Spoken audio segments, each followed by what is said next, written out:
Assalamualaikum warahmatullahi wabarakatuh. Salam sejahtera untuk seluruh dulur petani dimanapun berada. Alhamdulillahirrohmanirrohim, kita semua masih diberikan kesehatan yang baik dulur-dulur. Dan bagi saudara-saudaraku yang dalam keadaan sakit, semoga segera diberikan kesembuhan agar kembali lagi dapat beraktivitas normal tanpa ada gangguan apapun. Alhamdulillahirrohmanirrohim dulur, hari ini video untuk melakukan perawatan. Dan alhamdulillah untuk hari ini sudah bisa normal beraktivitas seperti biasanya dulur. Karena untuk beberapa waktu ke belakang, karena mungkin dan juga kegiatan yang cukup padat dulur, akhirnya untuk saya sendiri tumbang dulur. Jadi untuk beberapa waktu tidak sempat melakukan update terhadap channel EC Tani ini dulur. Tapi alhamdulillah berkat doa dulur-dulur semua, alhamdulillah keadaan sudah baik dulur. Dan yang senang sekali hari ini bisa menyapa dulur-dulur lagi lewat video terbaru dulur ya. Nah, kembali lagi dulur, untuk cuaca untuk di tempat saya sudah hampir sekitar 4 bulanan dulur tidak ada hujan. Jadi pengaruhnya terhadap tanaman itu ada lebihnya ada kurangnya dulur ya, ada plus minusnya. Tapi saya lebih ingin menekankan ke plusnya dulur ya. Ini adalah tanaman lahan basah dulur, dengan pengairan yang bisa kita lakukan sewaktu-waktu walaupun di musim kemarau ya. Nah, untuk kelebihan dari musim kemarau dulur, ini hampir semua rata. Untuk setiap pertunasan yang muncul ini hampir sebagian besar sudah membawa bunga. Mungkin karena untuk tanaman sendiri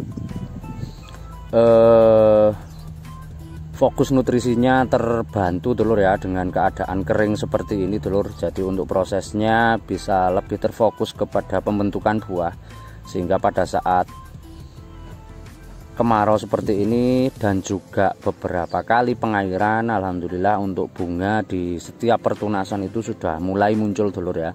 Ini tidak hanya terjadi di lahan saya dulur sebenarnya, tapi untuk beberapa lahan di sekitar saya, khususnya di daerah saya ini, hampir semua pertunasan itu membawa bunga semua dulur. Nah, oleh karena itu dulur, untuk penanganan di musim kemarau seperti ini, tetap untuk nutrisi KNO3 ini saya genjot dulur ya. Ini berfungsi sebagai penguat agar bunganya tidak mudah rontok dulur, sekalian untuk memperbesar buah-buah yang masih ada di pohon. Karena untuk buah dengan kalau bisa panen pas di bulan seperti ini dulur, untuk harga cukup memuaskan bagi petani dulur ya, karena sudah melewati bulan panen raya. Nah, untuk fungisida hari ini saya tambahkan fungisida sulfur yang berfungsi ataupun berperan sebagai penjaga tunas muda dari serangan baik embun tepung maupun embun jelaga dulur ya.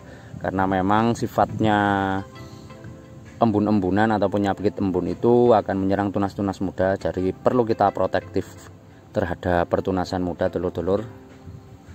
Nah, untuk penggunaan pestisida di musim kemarau dan juga fungisida kita harus menyesuaikan dengan keadaan lahan dulur ya. Apalagi dengan cuaca yang sangat panas, bisa dikatakan seperti itu. Untuk penggunaan dosis dari insek itu harus kita sesuaikan. Untuk fungisida hari ini saya tambahkan lagi fungisida kontak dengan bahan aktif mancozeb. Ini fungisida yang selalu saya pakai baik di musim penghujan ataupun musim kemarau dulur ya, karena memang sudah umum dipakai bagi para petani, tidak hanya petani buah tapi juga petani sayur dulur. Dan untuk efeknya terhadap tanaman juga cukup baik. Nah, untuk dosis sendiri saya berikan 1 kilo untuk kurang lebih 600 liter air. Ini juga sebagai menjaga pertunasan yang muda dulur agar tidak mudah rontok. Karena memang di musim kemarau seperti ini, untuk tingkat kerontokan baik dari daun maupun bunga itu akan lebih mudah dulur ya. Karena untuk suplai air juga sedikit terganggu dulur. Nah, untuk fungisida wajib ketika pembungaan ataupun pertunasan yaitu abamectin. Hari ini saya memakai yang konsentrasinya 36 EC. Ini sebagai pengendali hama trip dan juga apit dulur-dulur. karena untuk serangan hama itu, hama trip dan juga apit biasanya akan menyerang pada fase pembungaan seperti itu sampai nanti buah berukuran sebesar bola bekel dulur ya. Dan untuk tambahan insektisidanya hari ini saya memakai bahan aktif dimetoat. Ini sebagai penanggulangan dari hama lalat buah khususnya dulur-dulur, karena untuk beberapa pohon itu juga masih menyisakan buah yang sudah siap petik di minggu-minggu ini dulur ya. Kemungkinan di next video itu sudah ada videonya dulur ya. Nah, untuk baunya cukup menyengat dan untuk jangkauan hamanya sebenarnya juga cukup banyak untuk bahan aktif dimetoat ini dulur. Dan untuk musim kemarau saya tetap masih menggunakan pelakat dengan perata dan juga penembus dulur. Ini sebagai pemaksimal dari insektisida, fungisida dan juga nutrisi dulur-dulur ya. Jadi untuk dosisnya tinggal kita sesuaikan saja dengan keadaan ataupun cuaca di tempat masing-masing dulur ya.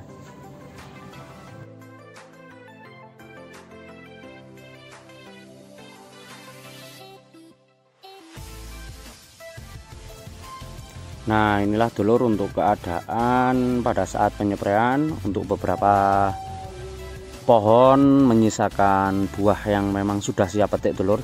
Dan untuk harga sendiri biasanya untuk tanaman jeruk ya di bulan Maulid seperti ini itu menjelang Maulid seperti ini untuk harga itu memang cukup tinggi dulur, cukup mahal ya. Untuk kemarin di tempat saya sini untuk kebun ini dulur, ini sudah terpetik sebelum video ini saya upload ya.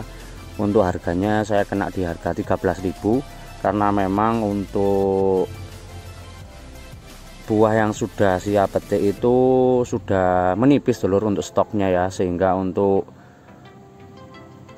harga itu bisa jauh lebih mahal dulur ya. Memang ada beberapa petani itu yang menunggu momen seperti ini dulur, tapi dengan effort yang cukup banyak dulur ya, entah itu menyiram ataupun perawatan juga memang harus lebih ekstra daripada biasanya dulur ya. Itu beberapa petani senior yang mempunyai kemampuan untuk menahan buah itu cukup banyak dulur di tempat saya. Memang sengaja untuk panennya menunggu di momen-momen seperti ini.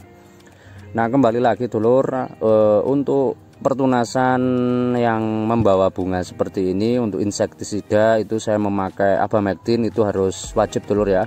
Bisa kita rolling dengan bahan aktif imidacloprid sebagai pengendali hama trip dan juga apit yang memang serangannya itu di bunga, tunas muda dan sampai buah itu berukuran sebesar bola beker itu baru sedikit aman dulur ya.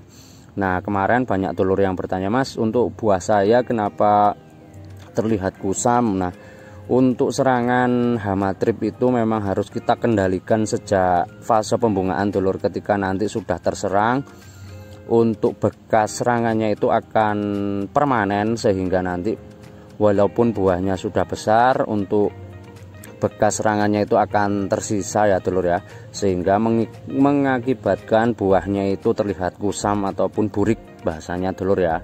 Kalau bahasa di daerah saya itu kulitnya nyawu dulur ya. Nah, seperti itu dulur. Jadi pengendaliannya itu memang harus mulai dini dulur, mulai dari awal pembungaan sampai nanti dirasa itu sudah cukup aman dulur ya. Nah, untuk penggunaan dosis baik fungisida maupun insektisida itu juga harus kita sesuaikan dengan keadaan cuaca dulur ya. Takutnya nanti ketika kita menggunakan insek yang bersifat panas itu, apalagi di musim kemarau seperti ini, efeknya nanti ke tunas-tunas muda itu akan terbakar seperti itu dulur ya. Jadi paling aman memang kita gunakan dosis paling rendah dulu dulur. Nah, itu paling aman dulur ya. Kita gunakan dosis paling rendah agar tanaman kita terbebas dari serangan hama, dan untuk tunasnya itu tidak over kena insek dulur ya. Nah, inilah dulur untuk keadaan saat ini. Alhamdulillah untuk tanaman masih terlihat bagus dulur ya, apalagi untuk proses pertunasan kali ini itu hampir sebagian besar membawa bunga. Nah, salah satu keuntungan sistem bujang seta seperti ini dengan tipe buah ataupun tanaman dengan tipe buah berjenjang seperti ini, kita bisa kena di beberapa harga, tidak sekali panen langsung habis seperti itu dulur ya. Tapi memang untuk perawatan itu jauh lebih jauh lebih ringan sebenarnya seperti itu dulur ya, ketika kita nanti panen dengan skala sekali ataupun skala besar. Tapi untuk proses pasca panennya ketika kita sedikit kendor itu, maka untuk proses pasca panennya akan berjalan sedikit lama dulur. Nah, dengan tipe buah berjenjang seperti ini ya seperti itu dulur, harga murah kita juga panen, harga mahal alhamdulillah, walaupun sedikit tidak banyak tapi kita tetap masih bisa merasakan panen dulur ya. Nah, untuk perawatan memang kita harus istiqomah seperti itu dulur ya, baik itu pemupukan apalagi perawatan rutin ya dulur ya, yaitu penyepraian seperti ini. Untuk interval penyepraian yang saya lakukan itu selalu di 10 hari sekali dulur, dan untuk pemupukan maksimal di 3 bulan, tapi itu bisa sedikit maju tergantung dari kebutuhan dari tanaman dulur ya. Dan untuk tahun ini saya mencoba memperpendek untuk interval pemupukan tapi dengan dosis yang masih sama dulur. Nah, untuk reviewnya insya Allah nanti akan saya buatkan untuk videonya. Nah, dulur-dulur terima kasih sudah like dan juga subscribe channel ini. Saya akhiri untuk video kali ini. Tetap amanah dulur-dulur dan selalu ingat bahwa petani adalah profesi yang sangat mulia. Wassalamualaikum warahmatullahi wabarakatuh. Salam sukses untuk seluruh petani di Indonesia.